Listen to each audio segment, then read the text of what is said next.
The trial is underway for the gunman who opened fire during morning services at the Tree of Life Synagogue in Pittsburgh in October of 2018, murdering 11 worshipers there.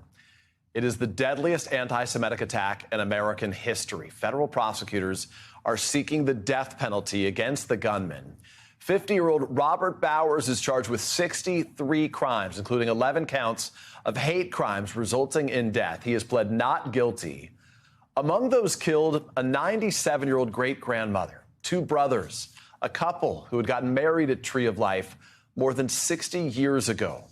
Joining me now is Pittsburgh City Council member Erica Strasburger, whose district includes the synagogue. She went to the scene directly after the attack. Also with us is former U.S. Attorney Barbara McQuade and Anti-Defamation League CEO and National Director Jonathan Greenblatt. I remember being there literally just hours after that awful massacre took place, Erica, and I'm curious to know how you and how that community is doing now, about 5 years removed from that awful attack.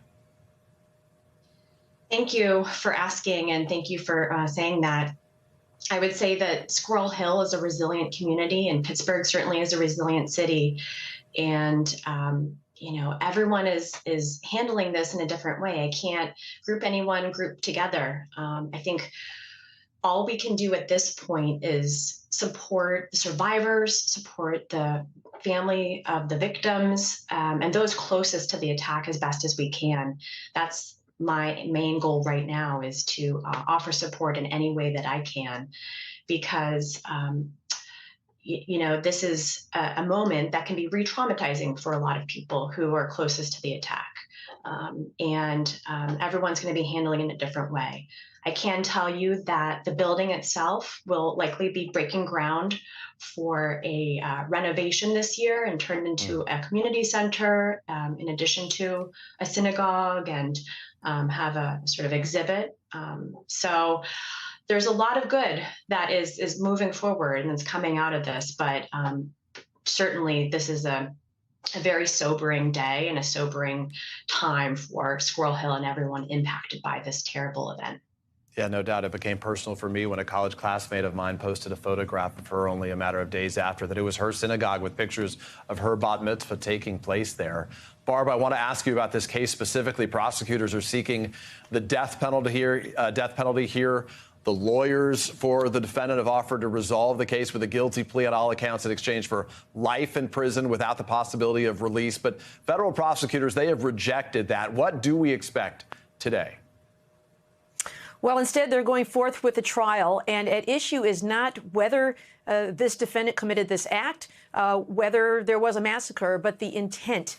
The prosecutors have charged that this was a hate crime and that it was motivated by an intent to obstruct the free exercise of religion.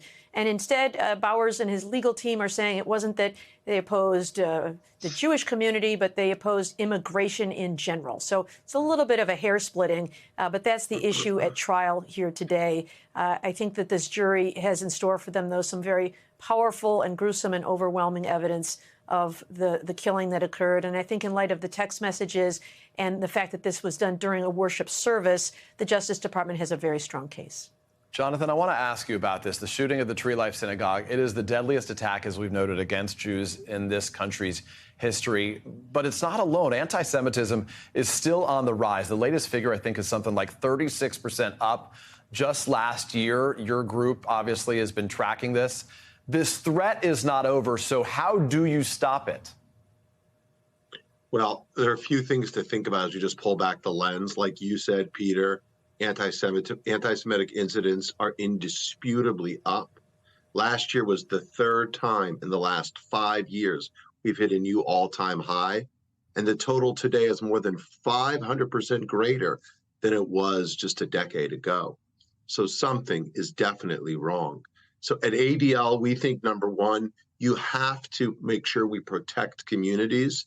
And this case really matters to deter other extremists and would-be attackers, to demonstrating that this kind of crime will not be taken lightly and that will throw the full force of the law against this individual who committed the shooting in Pittsburgh.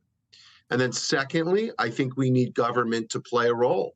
And it's very important what the White House did last week with their national strategy to combat anti-Semitism. We need a whole of society plan to stop this, Peter. This is a step in that direction. And in the long term, I think education is crucial. Teaching kids at a young age about hate, about anti-Semitism, about racism, conditioning them to realize that prejudice isn't okay no matter who it's directed against. And you're right, Jonathan, it has to be a conversation not just by the Jewish community about the Jewish community, but by all communities about all communities, right? Because Jews, unfortunately, are not alone in the hate that they're experiencing right now. Erica, I want to ask you, because there has notably been a mixed reaction among the community there about whether this gunman should receive the death penalty. The rabbi of New Light and members of Dor Hadash have publicly urged the government not to seek the death penalty. But family members of 9 of the 11 victims wrote in a letter to the Pittsburgh Jewish Chronicle last year that accepting a plea from Robert Bowers would be, quote, letting him have the easy way out. This still haunts so many in that community, and though Jewish courts rarely impose the death penalty, there's obviously a real sense here from that community that it should be imposed. Certainly, and I don't expect, as I mentioned before, any one community to share the exact same position on something so serious as the death penalty. I'm certainly not surprised that there's a mixed reaction, even those who are closest to this attack and closest to those who were impacted and killed and the victims. And, ultimately, it's up to the justice system and those who are serving as jurors to make this decision here. So we'll see what happens, but I certainly believe it's up to everybody's. It's everyone's own prerogative to have their own opinion about where this should go. Yeah.